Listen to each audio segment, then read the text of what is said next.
EVM विरोधात आंदोलन उभारण्याचं ठाकरेंनी सोतोवाच केलेलं आहे। ईव्हीएम विरोधात महाविकास आघाडी आंदोलन करण्याची शक्यता वर्तवण्यात येते। ठाकरेंच्या बैठकीतही पराभूत उमेदवारांचा हाच सूर दिसला। व्हीव्हीपॅट मतमोजणीसाठी अर्ज करण्याच्या सूचना देखील देण्यात आलेल्या आहेत। देवेंद्र कोल्हटकर आपले प्रतिनिधी आपल्यासोबत जोडले गेलेत। देवेंद्र, काय अधिकचे अपडेट्स? सौरभ, शिवसेना ठाकरे गटाचे जे पराभूत उमेदवार आहेत त्यांची महत्वाची बैठक जी आहे ती मातोश्री निवासस्थानी उद्धव ठाकरे यांच्या उपस्थितीत पार पडलेली आहे।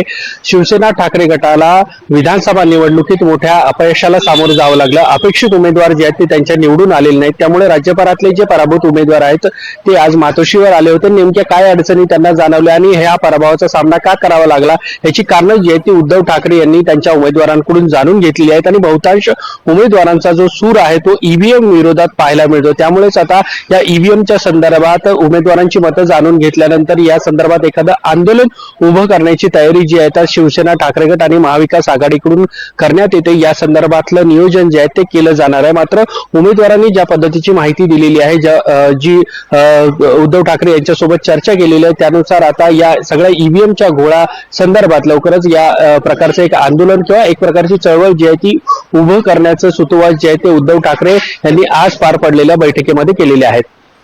देवेंद्र, यावर आपलं लक्ष असणारच आहे। त्याचे अपडेट्स आम्ही तुमच्याकडून घेऊ। तुर्तास धन्यवाद।